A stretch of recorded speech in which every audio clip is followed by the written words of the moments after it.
हमने थर्मोडायनेमिक्स में कुछ सिंपल से टर्म्स डिस्कस किए थे, याद है क्या? मैंने कल कुछ सिंपल से टर्म्स आपसे डिस्कस की, ये पढ़ लिया होगा आप लोगों ने सारा कुछ, ठीक है ना? अच्छा, जो बच्चे वाले ज्वाइन करते हैं बच्चों, आप 7:15 पर ही ज्वाइन किया करो, उससे पहले मत आया करो, ठीक है ना?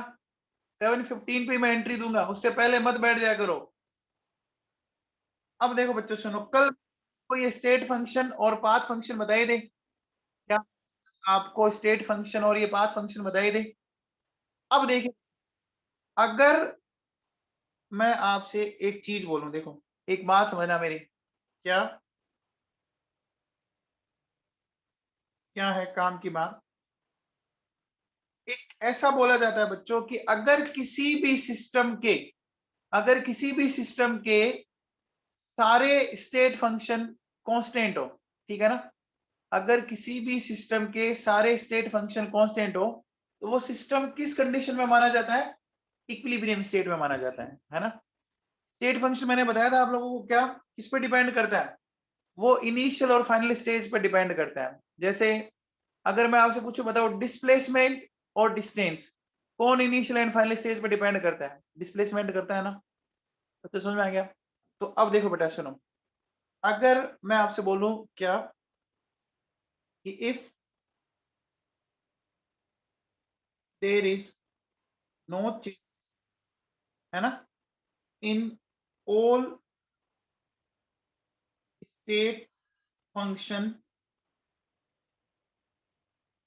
Of a system, then system is considered in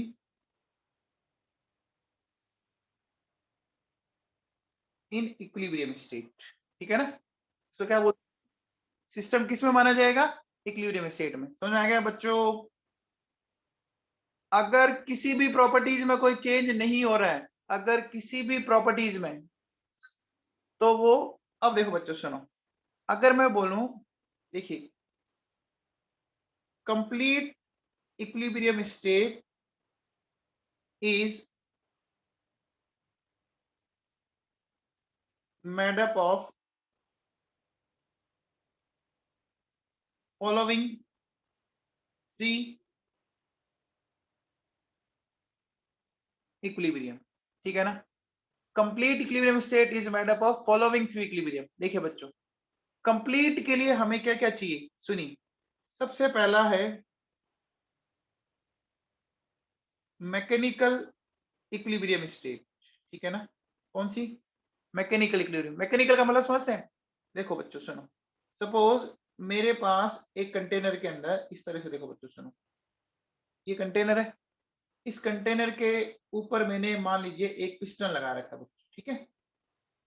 और यहां मैंने इसके अंदर कोई पर्टिकुलर एक गैस भर रखी है, ठीक है?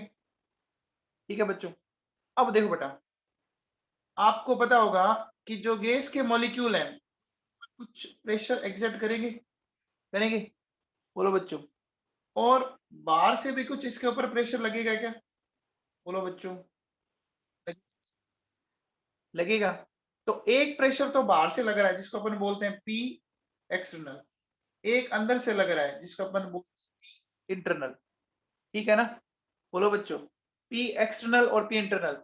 मैकेनिकल इक्विलिब्रियम स्टेट तब होगी जब आपका पी एक्सटर्नल और पी इंटरनल दोनों बराबर हो जाए, दोनों बराबर हो जाए। समझ में आई बात? पी एक्सटर्नल और पी इंटरनल दोनों बराबर हो जाए। समझ में आ गया? अरे बोलो, मैकेनिकल इक्विलिब्रियम समझ में आ गया है क्या? फिर देखिए बच्चों, नेक्स्ट नेक्स्ट मैं लेता हूं थर्मल इक्विलिब्रियम। देखिए बच्चों, thermal equilibrium state. Thermal equilibrium समझिए बच्चों कि अगर मैं बोलूं कि सिस्टम का जो टेम्परेचर है और जो सराउंडिंग का टेम्परेचर है, ठीक है ना, ये अगर दोनों बराबर हो जाए तो इसको क्या बोलेंगे? तो मैं बोल दूंगा थर्मल इक्विलिब्रियम। आ गया बच्चों समझ में? सिस्टम का जो टेम्परेचर है वो सराउंडिंग के टेम्परेचर के बराबर हो, तो क्या कोई हीट का फ्लो हो पाएगा? फिर नेट हीट का फ्लो हो पाएगा क्या? नहीं हो पाएगा ना। चलिए बच्चों, फिर मैं नेक्स्ट लेता हूं क्या, केमिकल इक्विलिब्रियम स्टेट। क्या केमिकल इक्विलिब्रियम स्टेट मैंने आपको पढ़ाई थी? केमिकल इक्विलिब्रियम स्टेट पढ़ाई थी जब rate of forward and rate of backward reaction equal हो जाए, rate of forward and rate of backward equal हो जाए, तो उस कंडीशन में याद है क्या, कॉन्सेंट्रेशन कांस्टेंट हो जाती थी बच्चों। कॉन्सेंट्रेशन कांस्टेंट हो जाती है, याद है क्या? याद है? पढ़ाया था बच्चों। तो देखो बेटा क्या होता है कि रेट ऑफ फॉरवर्ड और रेट ऑफ बैकवर्ड बराबर हो जाती है, तो इसका मतलब क्या हो जाता है बच्चों, यहाँ पर कॉन्सेंट्रेशन कांस्टेंट हो जाती है। तो देखो बच्चों, अगर आपको अगर आपको तीनों इक्विलिब्रियम साथ में मिल रहे हैं तो इसका मतलब वो कंप्लीट इक्विलिब्रियम स्टेट है। अगर आपके तीनों सब्जेक्ट एकदम अच्छे हैं, फिजिक्स, केमिस्ट्री, बायोलॉजी या मैथ्स, तो आपके नीट या जेई में सेलेक्ट होने की प्रोबेबिलिटी ज्यादा है कि नहीं है? बोलो बच्चों। आगे बात समझ में आ गया? तो कंप्लीट इक्विलिब्रियम स्टेट के लिए कितने इक्विलिब्रियम साथ में होने चाहिए?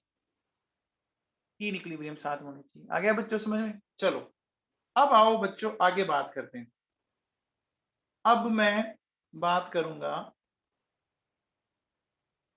Extensive and intensive properties.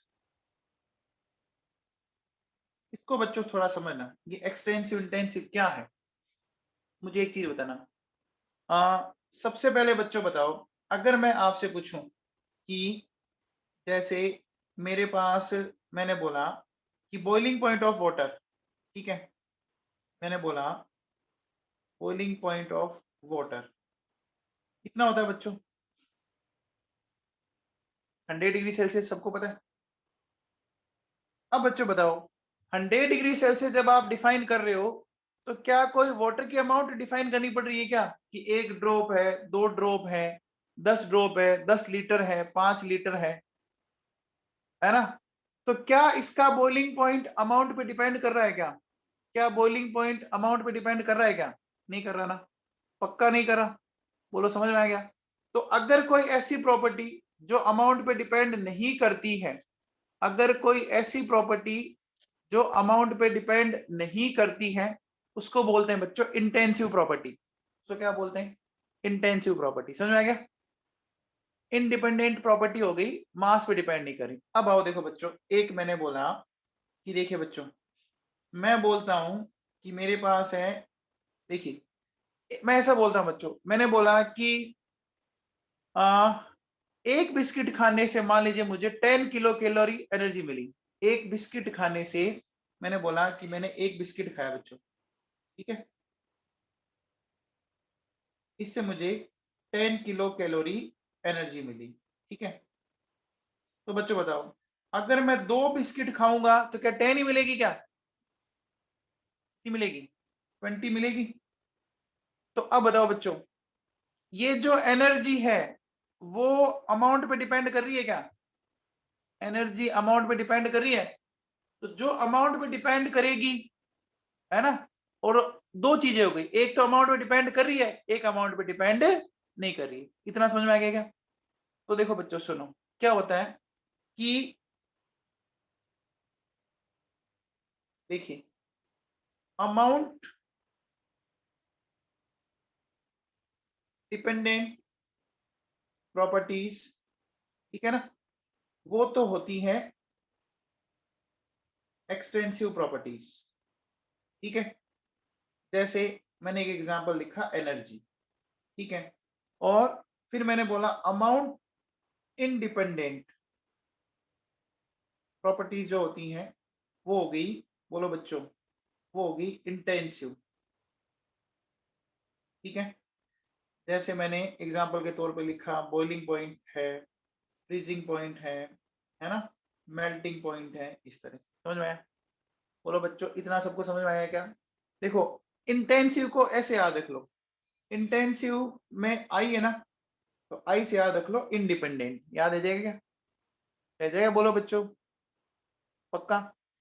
अब बच्चों एक बार बताओ, अगर मैं आपसे एक चीज बोलूं, सुनना मेरी बात को ढंग से, मैं कहता हूं कि अगर मैंने एक बिस्किट के मान लीजिए 2 पीस कर दिए, एक बिस्किट को तोड़ के मैंने उसके 2 पीस कर दिए, 2 टुकड़ों में तोड़ दिया, तो अब बताओ बच्चों, अगर मैंने 2 इक्वल पीस कर दिए, तो क्या अब उस बिस्किट के एक पीस से आपको 10 किलो कैलोरी एनर्जी मिलेगी? नहीं मिलेगी ना, कम होगी ना। यानी वो डिवाइडेशन पर डिपेंड कर रही है ना, वो डिवाइडेशन पर डिपेंड कर रही है, डिपेंड कर रही है। अच्छा अब बताओ, मेरे पास 1 लीटर पानी था, 1 लीटर पानी मैं कह रहा हूँ 100 डिग्री सेल्सियस पे बॉईल हो रहा था।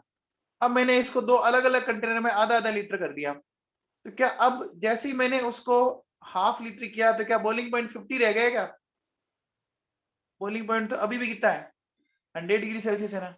क्या वो डिवाइडेशन पे डिपेंड कर रहा है? क्या वो डिवाइडेशन पे डिपेंड कर रहा है? नहीं कर रहा। अब देखो बच्चों, सोचो, सपोज आप अभी सपोज इस रूम में बैठे हो बच्चों, ध्यान देना, सपोज आप इस रूम के अंदर बैठे हैं बेटा, ठीक है। इस रूम में बेटा एक प्रेशर होता है, वॉल्यूम भी है और टेम्परेचर भी है। कुछ प्रेशर होगा, कोई वॉल्यूम होगा, कोई टेम्परेचर होगा। मैंने क्या किया बच्चों, इस रूम के 2 पार्ट कर दिए, बीच में मान लो एक दीवार बना दी, इस तरह से समझ आई? बना दी बच्चों। अब जैसी मैंने दीवार बनाई, तो क्या वॉल्यूम हाफ हो गया? क्या हो गया? हो गया, बोलो बच्चों। लेकिन एक बार बताओ बच्चों, क्या टेम्परेचर हाफ हुआ है? क्या टेम्परेचर हाफ हुआ है? क्या अरे टेम्परेचर हाफ नहीं हो सकता, ऐसा नहीं है कि आप कम करते करते पता लगा कि आपका टेम्परेचर कम होते होते कुल्लू मनाली बन गया, बनता है क्या? अरे टेम्परेचर तो वही का वही पड़ा है बच्चों। तो टेम्परेचर में कोई चेंज हुआ? टेम्परेचर में कोई चेंज हुआ? नहीं हुआ ना। अच्छा बताओ, क्या प्रेशर में कोई चेंज होगा? प्रेशर कम होता है क्या? अरे बच्चों प्रेशर कम नहीं होगा, प्रेशर उतना ही रहेगा, नहीं होगा ना। तो अब बताओ बच्चों, ये बात समझ में आई? तो अगर कोई चीज डिवाइड करने पर चेंज हो जाए, है ना, वो तो है एक्सटेंसिव, और डिवाइड करने पर चेंज ना हो वो है इंटेंसिव। समझ में आई? बोलो बच्चों, अगर किसी भी सिस्टम को डिवाइड किया जाए, डिवाइड करने पर अगर किसी प्रॉपर्टीज में चेंज हो जाए तो वो तो है एक्सटेंसिव, और डिवाइड करने पर चेंज ना हो वो इंटेंसिव है। तो बच्चों बताओ, यहां देख के बताओ कि यहाँ एक्सटेंसिव कौन है, प्रेशर, वॉल्यूम और टेम्परेचर में से वॉल्यूम है। और इंटेंसिव कौन है? इंटेंसिव कौन है? पी और टी है? फ्लोदिया जी समझ में आया क्या आपको? ये फ्लोदिया जी समझ में आया क्या?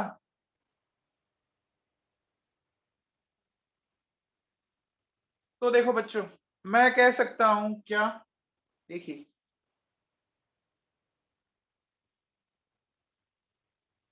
एक्सटेंसिव जो है वो क्या है बच्चों, ये डिपेंड्स अपॉन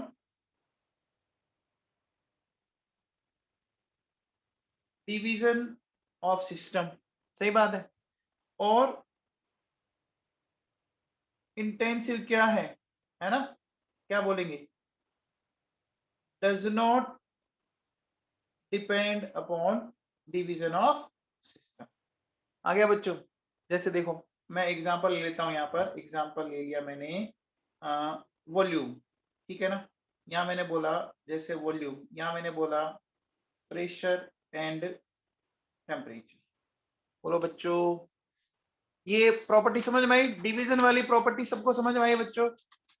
डिवीजन वाली प्रॉपर्टी सबको समझ में आई? अब देखो बेटा सुनो, एक बात बताओ बच्चों, मेरे पास मैंने बोला कि 2 अलग अलग रूम है, एक रूम का वॉल्यूम है 50 लीटर, दूसरे रूम का वॉल्यूम है 100 लीटर, ठीक है। और दोनों रूम, ये देखो जैसे V/2 है, इनको मैंने वापस ये बीच वाला मैंने क्या किया बेटा हटा दिया, ये जो पार्टीशन था ना जो मैंने दिखा रखा है, हटा दूं तो वापस वॉल्यूम कितना हो जाएगा, वापस V हो गया ना, वापस V हो गया। अच्छा अगर मैं हटा दूं तो प्रेशर और टेम्परेचर में कोई चेंज होगा क्या? प्रेशर और टेम्परेचर में कोई चेंज होगा क्या? नहीं होगा। तो बच्चों बताओ, अगर मैं आपसे पूछूं कि इसमें से कोई ऐसी प्रॉपर्टी है क्या कि जो एडिटिव प्रॉपर्टी है, एडिटिव समझते हो? एडिटिव कौन सी प्रॉपर्टी एडिटिव है, एक्सटेंसिव या इंटेंसिव? एडिटिव प्रॉपर्टी बताओ, एक्सटेंसिव या इंटेंसिव? वॉल्यूम हो रहा है ना एडिटिव। जैसे मैं बोलूं, एक बात हो, मैंने आपसे ऐसा पूछा कि भैया एक बिस्किट खाने से 10 किलो कैलोरी मिली, तो 2 से खाने से 20, 3 खाने से 30। तो एक्सटेंसिव प्रॉपर्टी एडिटिव है। इंटेंसिव प्रॉपर्टी एडिटिव होगी क्या? मैंने बोला 1 लीटर वाटर 100 डिग्री सेल्सियस पे बॉईल होता है, मैंने 10 लीटर वाटर को ले लिया, तो क्या 10 लीटर वाटर आपका बढ़ गया क्या उसका बॉइलिंग पॉइंट? नहीं बढ़ा ना। समझ में आया बच्चों? तो क्या मैं ऐसा कह सकता हूं कि देखिए बच्चों, जो आपकी एक्सटेंसिव प्रॉपर्टीज होती है वो होती है बच्चों क्या, एडिटिव प्रॉपर्टीज। और जो इंटेंसिव प्रॉपर्टीज हैं वो है non additive properties. Is it clear to all of you? बोलो बच्चों, इज इट क्लियर? बोलो, ये पॉइंट आपको सबको समझ में आ रहे हैं क्या? चलिए आगे बात करते हैं बच्चों। मैं क्या कह रहा हूं, अगर मान लीजिए मेरे पास क्या है, दो एक्सटेंसिव प्रॉपर्टीज है, सपोज ईपी और ईपी सेकंड। दो एक्सटेंसिव प्रॉपर्टीज का रेशियो हमेशा और हमेशा एक इंटेंसिव प्रॉपर्टी होगी। दो एक्सटेंसिव प्रॉपर्टीज का रेशियो हमेशा और हमेशा एक इंटेंसिव प्रॉपर्टीज होगी। ऐसा कैसे? देखो बच्चों मैं समझाता हूं, एक एग्जांपल देता हूं, आपको समझ में आएगा। देखिए बच्चों सुनो, जैसे मैं कहता हूं डेंसिटी। सबसे पहले एक बात हो बच्चों, वाटर की डेंसिटी कितनी होती है, कोई बताएगा आप में से? वाटर की डेंसिटी 1 ग्राम पर एमएल फिक्स है ना? क्या आपने कभी ऐसा बोला, क्या आपने कभी ऐसा बोला कि भैया 10 लीटर वाटर है तो अलग डेंसिटी, 10 बूंद है तो अलग डेंसिटी, और पूरा समुद्र का पानी है तो अलग डेंसिटी? फिक्स है ना? ऐसा क्यों? देखो बच्चों, डेंसिटी क्या है? Mass upon volume. बोलो बच्चों, मास तो अमाउंट पे डिपेंड करता है ना? मास तो अमाउंट पे डिपेंड करता है। अब बताओ बच्चों, अगर मैंने मास बढ़ाया तो उसका वॉल्यूम भी तो बढ़ा होगा ना? अगर मैंने मास को राइज किया तो उसका वॉल्यूम भी तो राइज किया होगा ना? तो डेंसिटी क्या रही? डेंसिटी क्या रही बच्चों बताओ? कांस्टेंट रहा ना? डेंसिटी कांस्टेंट रहा। बोलो बच्चों, तो क्या होगा? No change in density. समझ में आया? तो समझ में आएगा बच्चों, दो एक्सटेंसिव प्रॉपर्टीज का रेशियो हमेशा एक इंटेंसिव प्रॉपर्टीज होता है। तो बच्चों ये बात तो हो गई इसकी, ठीक है। फिर देखिए बच्चों, फिर मैं ऐसा बोलूं क्या कि if any extensive property is, if any extensive property is defined for unit amount of substance, ठीक है ना, then it becomes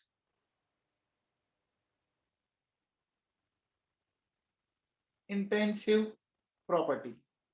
अब ये क्या मामला है कि अगर आपने किसी भी एक्सटेंसिव प्रॉपर्टी को यूनिट अमाउंट के लिए डिफाइन किया, ठीक है ना।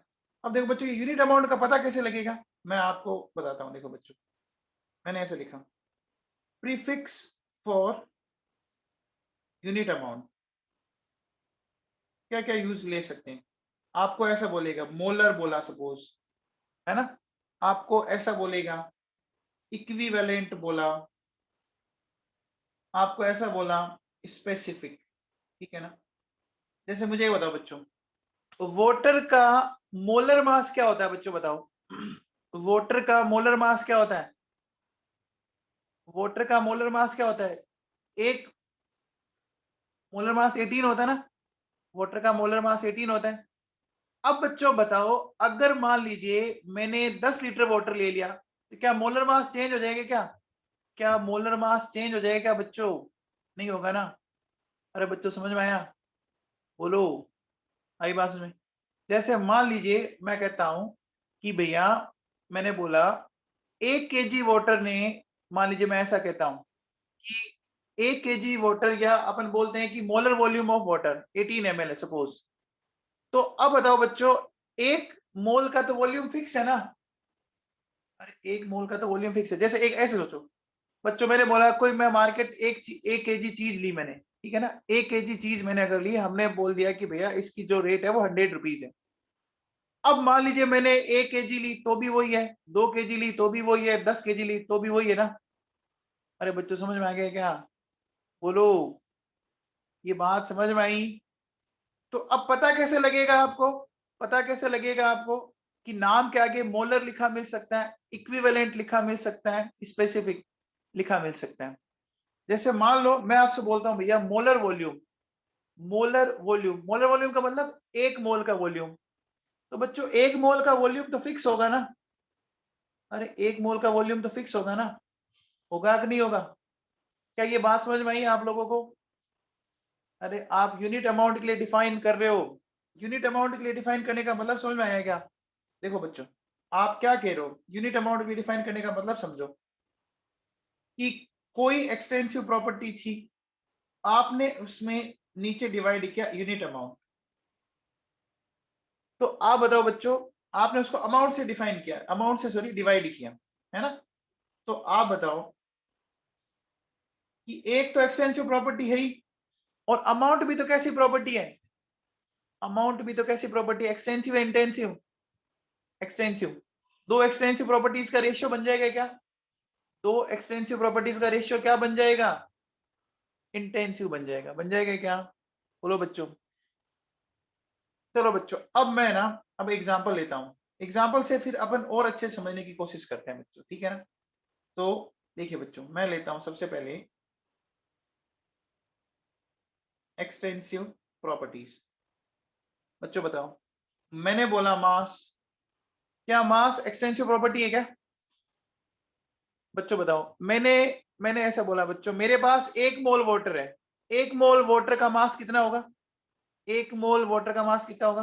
18 होगा। तो अगर मान लीजिए मैंने 5 मोल लिए तो कितना हो गया? 90 हो गया ना।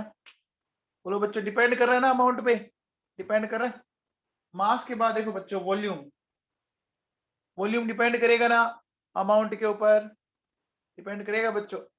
आपने 1 kg दूध लिया, आपने 10 kg दूध लिया, वॉल्यूम अलग अलग होगा ना। तो मास वॉल्यूम, वॉल्यूम के बाद बच्चों मैंने लिया एनर्जी, एनर्जी भी डिपेंड करेगी, डिपेंड करेगी बच्चों।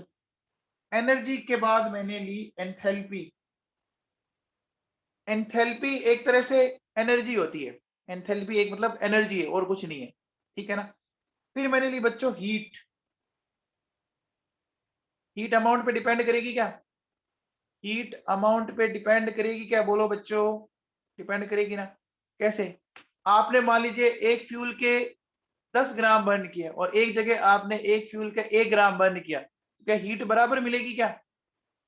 अरे हीट अलग अलग मिलेगी ना, अमाउंट पे डिपेंड कर रहा है ना। हीट के बाद देखो बच्चों, मैंने लिया आपके सामने एंट्रोपी, एंट्रोपी समझ लो बच्चों, एंट्रोपी का मतलब होता है रेंडमनेस, एंट्रोपी का मतलब होता है रेंडमनेस, है ना, इरेगुलर। एक बताओ बच्चों, रेंडमनेस नंबर ऑफ पार्टिकल्स को डिपेंड करेगी क्या? जैसे मैं अगर आपसे एक सिंपल से बोलूं कि एक जगह मान लीजिए गैदरिंग है 100% की गैदरिंग है ना, वहां पे 100 लोग इकट्ठे हुए हैं और एक जगह 1000 लोग इकट्ठे हुए हैं, ठीक है ना। तो बच्चों एक बात बताओ बच्चों, कहां पे एंट्रोपी ज्यादा होगी, जहां 100 है या जहां 1000 है? 1000 ना, डिपेंड कर रहा है ना। बोलो बच्चों, डिपेंड कर रहे हैं। समझ में आ गया मामला? बोलो। तो आपने देखा होगा ना बच्चों, जब आप मार्केट में दिन के टाइम जाते हो, जब आप मार्केट में दिन के टाइम जाते हो तो एंट्रोपी बहुत ज्यादा होती है ना, एंट्रोपी बहुत ज्यादा होती है ना, क्योंकि भीड़ बहुत ज्यादा है वहां पर। और रात के टाइम जाओ आप 12-1 बजे, तो एंट्रोपी कम हो जाती है ना, एंट्रोपी कम होगी ना। समझ में आया बच्चों? आई बात समझ में? चलिए, एंट्रोपी के बाद आता हूं बच्चों मैं रेजिस्टेंस के ऊपर। रेजिस्टेंस डिपेंड करेगा क्या? रेजिस्टेंस डिपेंड करेगा बच्चों, करेगा। एक बात बताओ, आपको एक जगह 10 लोगों ने पकड़ के बैठ गए, आपको आपको 10 लोग पकड़ के बैठ गए और एक जगह आपको 2 लोग पकड़ के बैठ गए, तो आपको कहां ज्यादा रेजिस्टेंस फील होगा, 2 जनों ने पकड़ा या 10 जनों ने पकड़ा? बोलो बच्चों, कहां ज्यादा फील होगा? 10 जनों ने ना, समझ आया बच्चों? 10 लोगों का रेजिस्टेंस आपको ज्यादा होगा ना, निकलने नहीं देंगे। 2 जनों से तो हो सकता है आप छूट के निकल जाओ, रेजिस्टेंस डिपेंड करेगा। अच्छा, एक होता है बच्चों कंडक्टेंस। कंडक्टेंस बच्चों रेजिस्टेंस का रेसिप्रोकल होता है ना? भाई रेजिस्टेंस अगर डिपेंड कर रहा है तो कंडक्टेंस भी तो डिपेंड करेगा ना। कंडक्टेंस का मतलब होता है मूवमेंट, मूव करना। अब बताओ, अगर मैंने बोला कि रात के टाइम जाते हो तो आपका कंडक्टेंस केएम रोड पे बहुत अच्छा होगा, क्यों होगा? क्योंकि भीड़ कम है। और दिन के टाइम जाओगे तो कंडक्टेंस कम होगी, क्यों? क्योंकि वहां पे भीड़ ज्यादा है। अरे बोलो बच्चों, समझ में आया क्या कंडक्टेंस वाला मामला? हम्म। अब आओ देखो बच्चों, कंडक्टेंस के बाद मैंने लिया एरिया। एरिया बताओ क्या होगा? एरिया अमाउंट पे डिपेंड करेगा? एरिया अमाउंट पे डिपेंड करेगा ना। बोलो बच्चों, आपने बोला कि भैया मुझे 1 पाउंड का केक लेना है और एक आपने बोला कि भैया 10 पाउंड लेना है, तो कौन सा केक ज्यादा एरिया आपका ऑक्यूपाई करेगा? 10 पाउंड वाला करेगा ना। आ गया बच्चों समझ में? एरिया के बाद आ जाओ बच्चों फोर्स। फोर्स अमाउंट पे डिपेंड करेगा? फोर्स डिपेंड करेगा अमाउंट पर? करेगा ना बच्चों। मैंने आपके ऊपर मान लीजिए 2 kg का वेट रख दिया और एक मैंने 10 kg का वेट रख दिया, डिपेंड करेगा ना। आया समझ में? तो देखो, मोल, मोल अमाउंट पे डिपेंड करेगा क्या? मोल अमाउंट पे डिपेंड करेगा ना बच्चों। मैंने ऐसे बोला भैया 36 ग्राम वाटर है तो कितने मोल हुए? 36 ग्राम वाटर पे 2 मोल हुए। और मैंने बोला भैया 180 ग्राम वाटर है, मोल कितने हो गए? डिपेंड कर रहा है ना, डिपेंड कर रहा है बच्चों। आ जाओ बच्चों देखो सुनो, मैंने बोला मेरे पास है heat capacity. Heat capacity depend करेगा क्या? अच्छे से डिपेंड करेगा। हीट कैपेसिटी का फॉर्मूला याद है क्या? देखो कैपेसिटी की बात करते हैं अपन, कैपेसिटी की बात करते हैं तो बच्चों बताओ, जैसे मैं कहता हूं कि 10 ग्राम कोई सब्सटेंस है, उसने कोई हीट रिटेन की, 20 ग्राम ने रिटेन की, तो दोनों की कैपेसिटी अलग अलग होगी ना। 10 ग्राम में कम हुई तो 20 ग्राम में हीट को रिटेन करने की कैपेसिटी ज्यादा हुई ना। बोलो बच्चों, वैसे हीट कैपेसिटी का फॉर्मूला पता है क्या? क्या होता है हीट कैपेसिटी का फॉर्मूला बच्चों बताओ? हीट कैपेसिटी का फॉर्मूला एमएस होता है क्या? एमएस होता है बच्चों। तो मास पे डिपेंड कर रहा है ना, मास पे डिपेंड कर रहा है ना। आया बच्चों समझ में? अब आओ बच्चों देखो, ये तो होगी एक्सटेंसिव। एक्सटेंसिव प्रॉपर्टी समझ में आ गया सब? एग्जाम्पल सारे समझ में आए? पक्का? अब आओ देखो बच्चों, नेक्स्ट अपन बात करते हैं इंटेंसिव की।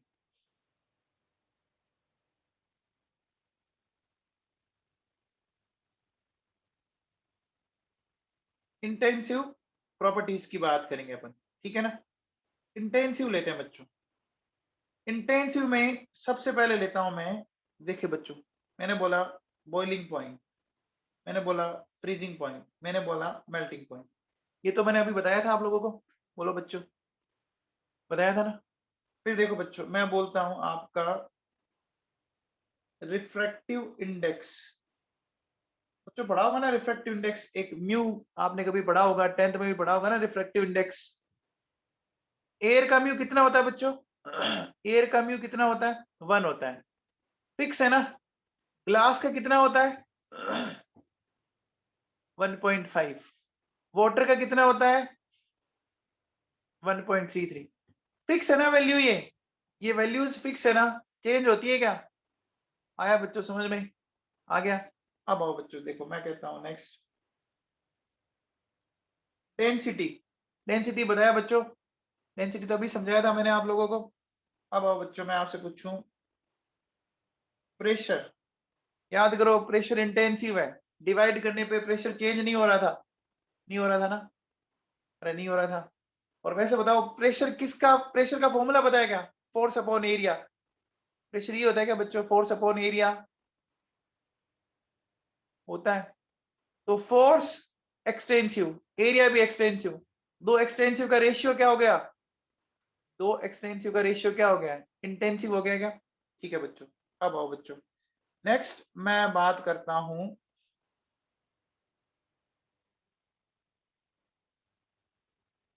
Surface tension. सरफेस टेंशन कैसा है बोलो बच्चों? इंटेंसिव है बच्चों। कैसे? आप लोगों ने सरफेस टेंशन का एक फॉर्मूला पढ़ा होगा, देखो बच्चों, F/L। ऐसा पढ़ा है क्या? पढ़ा है क्या? बोलो बच्चों, F एक्सटेंसिव प्रॉपर्टी है क्या? फोर्स एक्सटेंसिव प्रॉपर्टी है, और लेंथ भी तो एक्सटेंसिव है। लेंथ भी तो एक्सटेंसिव होती है बच्चों। अमाउंट ज्यादा लोगे लेंथ ज्यादा हो जाएगी, अमाउंट कम लोगे लेंथ कम हो जाएगी। तो दो एक्सटेंसिव प्रॉपर्टीज का रेशियो क्या आ जाएगा? इंटेंसिव। ओके, फिर आओ बच्चों नेक्स्ट। नेक्स्ट चलते हैं अपन। मैंने लिया बच्चों मोलर मास। तो मोलर मास का मतलब एक मोल का मास, वो तो फिक्स रहेगा ना, चाहे कितनी अमाउंट ले लो। अरे वाटर के एक मोल का मास हमेशा 18 ही रहना है ना। चाहे मैं पूरे समुद्र का पानी ले लूं, चेंज हो जाएगा क्या वाटर के एक मोल का मास? नहीं होगा ना। फिर देखो मैंने बोला मोलर वॉल्यूम। आगे अगर मोलर लग गया, इक्विवेलेंट लग गया या स्पेसिफिक लग गया, वो इंटेंसिव है, फिर टेंशन लेने की जरूरत ही नहीं है। फिर मैंने बोला बच्चों स्पेसिफिक वॉल्यूम। बोलो बच्चों, स्पेसिफिक वॉल्यूम भी तो क्या हो गया? स्पेसिफिक वॉल्यूम समझते हैं बच्चों? स्पेसिफिक वॉल्यूम का मतलब क्या है? स्पेसिफिक वॉल्यूम का मतलब क्या है? वॉल्यूम अपॉन मास, है ना बच्चों? ये होता है ना स्पेसिफिक वॉल्यूम का मतलब, यही होता है। देखो बच्चों, वॉल्यूम अपॉन मास। दो एक्सटेंसिव प्रॉपर्टीज का रेशियो आ रहा है क्या? दो एक्सटेंसिव प्रॉपर्टीज का रेशियो निकल के आया इंटेंसिव। समझ आया बच्चों? फिर बताओ बच्चों, मैं कहता हूं कि स्पेसिफिक एरिया। स्पेसिफिक एरिया क्या होगा? Area upon mass. Area upon mass होगा क्या? बोलो बच्चों, अगर मैं बोलूं कि स्पेसिफिक एरिया, तो क्या ये एरिया अपॉन मास होगा?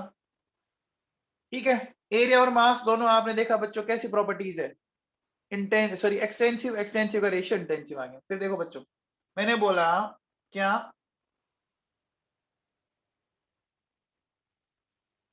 Molar conductance. मोलर कंडक्टेंस समझ गया बच्चों? Conductance divided by mole. Conductance divided by mole, तो मोलर कंडक्टेंस होगी क्या? अरे दो एक्सटेंसिव का रेशियो बन रहा है। मैंने बोला इक्विवेलेंट कंडक्टेंस, है ना? समझ आया बच्चों? Equivalent conductance. ठीक है, फिर मैंने बोला बच्चों मोलर रेजिस्टेंस, है ना? बोलो बच्चों। ठीक है, फिर मैंने बोला आपको, देखो बच्चों कॉन्सेंट्रेशन। मैं इधर लिखता हूं, मैंने लिखा कॉन्सेंट्रेशन। कॉन्सेंट्रेशन क्या होती है बच्चों, जानते हो क्या? कॉन्सेंट्रेशन का फॉर्मूला होता है मोल डिवाइडेड बाय वॉल्यूम। तो मोल और वॉल्यूम दोनों एक्सटेंसिव प्रॉपर्टीज है क्या? मोल, बोलो बच्चों, ठीक है ना? जैसे कॉन्सेंट्रेशन में आप क्या ले सकते हो, जैसे आपने ले लिया बच्चों सपोज मोलरिटी, ठीक है ना? नॉर्मेलिटी, ठीक है ना? आपकी मोलैलिटी, ये सारी की सारी क्या होगी? इंटेंसिव होगी। होगी क्या बोलो बच्चों? आई। फिर मैंने बोला देखो बच्चों मोलर एंथैल्पी। बोलो, नाम के आगे मोलर लग गया, दिक्कत ही नहीं है। अब बताओ बच्चों, अगर मैंने बोला विस्कोसिटी। विस्कोसिटी बच्चों जानते हो क्या? विस्कोसिटी नाम सुना है आप लोगों ने? विस्कोसिटी कांस्टेंट होती है ना? विस्कोसिटी भी कांस्टेंट वैल्यू होती है बच्चों। आपने घी लिया, अब घी अगर मान लीजिए विस्कोसिटी बढ़ लिया क्या? अरे विस्कोसिटी जानते हो क्या, फिजिक्स में पढ़ा होगा। ओके बच्चों, अब बताओ बच्चों, अगर मैं आपसे पूछूं पीएच, पीएच बताओ, पीएच कैसी प्रॉपर्टी है? Extensive intensive? पीएच इंटेंसिव होगी बच्चों, क्योंकि पीएच किस पे डिपेंड करती है? हाइड्रोजन आयन की कॉन्सेंट्रेशन पर। पीएच किस पे डिपेंड करती है? हाइड्रोजन आयन की कॉन्सेंट्रेशन पर। बोलो बच्चों, डिपेंड करती है ना? तो मैं यहाँ पे लिखता हूं, देखो बच्चों सुनो, पीएच यहाँ लिख देता हूँ, लिख दिया। अब बताओ बच्चों, अगर मैं आपसे ये पूछूं,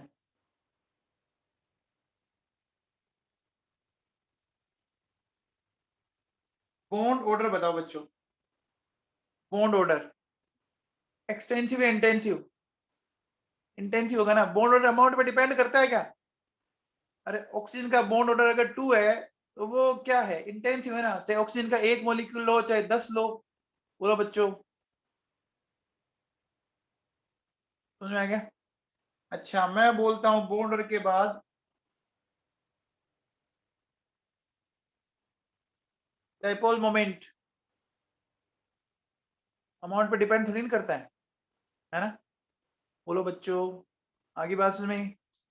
अच्छा बताओ, याद करो केपी केसी, याद आया?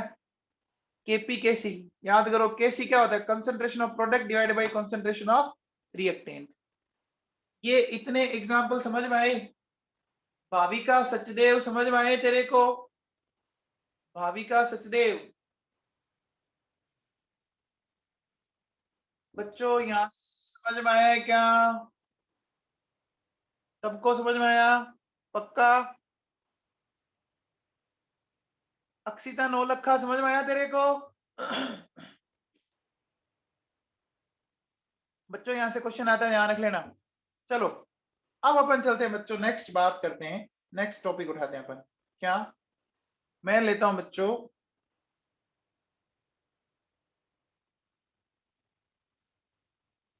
Thermodynamic process.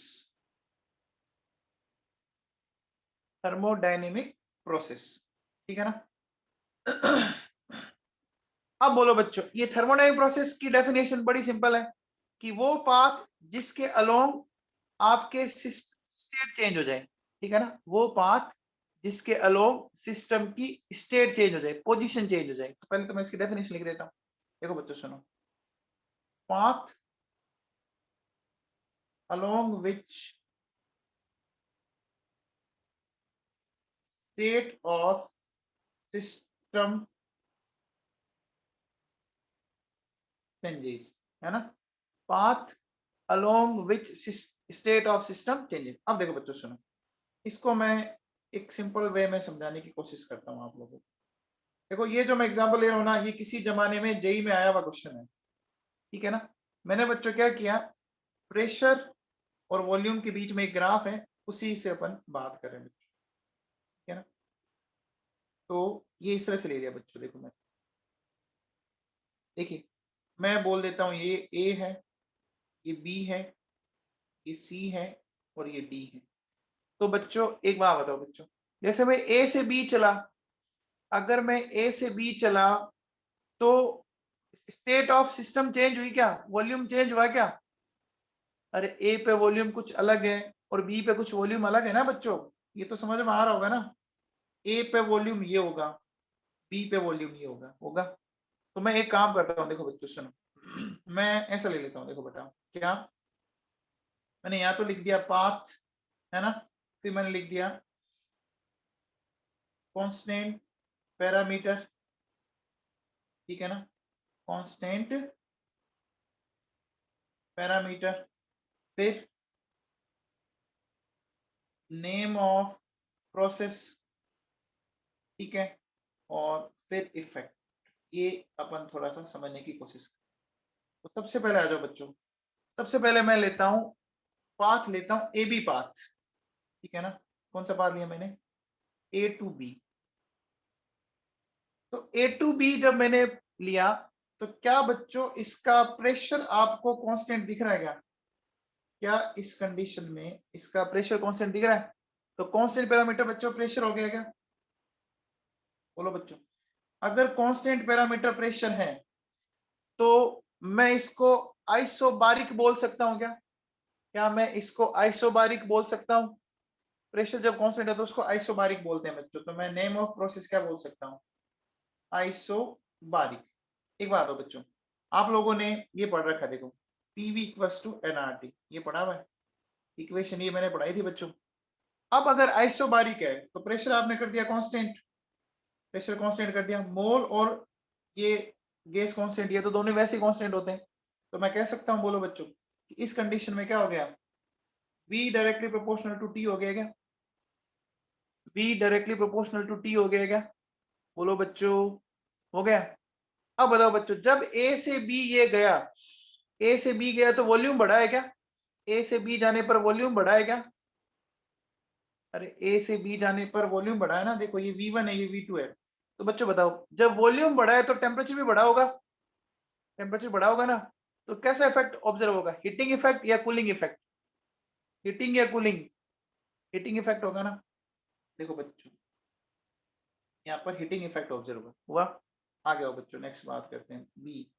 मैं चला अब बच्चों बी से सी, तो बी से सी में क्या पैरामीटर कांस्टेंट दिख रहा है आपको, बताओ ग्राफ देख के, वॉल्यूम कांस्टेंट दिख रहा है ना, बोलो बच्चों, वॉल्यूम कांस्टेंट है। वॉल्यूम जब कांस्टेंट होता है तो उस प्रोसेस को आप क्या बोलते हो, आइसोकोरिक, आइसोकोरिक बोलते हो बच्चों। अब बच्चों बताओ, अगर आइसोकोरिक है तो इस बार वॉल्यूम कांस्टेंट, तो मैं कह सकता हूं बच्चों P directly proportional to T बोल सकता हूं क्या, वॉल्यूम कांस्टेंट तो P directly proportional to T। अब बताओ बच्चों, आप जब नीचे आ रहे हो तो प्रेशर डिक्रीज हो रहा है या इंक्रीज हो रहा है, नीचे आ रहे हो तो प्रेशर डिक्रीज हो रहा है ना, प्रेशर डिक्रीज होगा तो टेम्परेचर भी डिक्रीज होगा, बोलो बच्चों, होगा।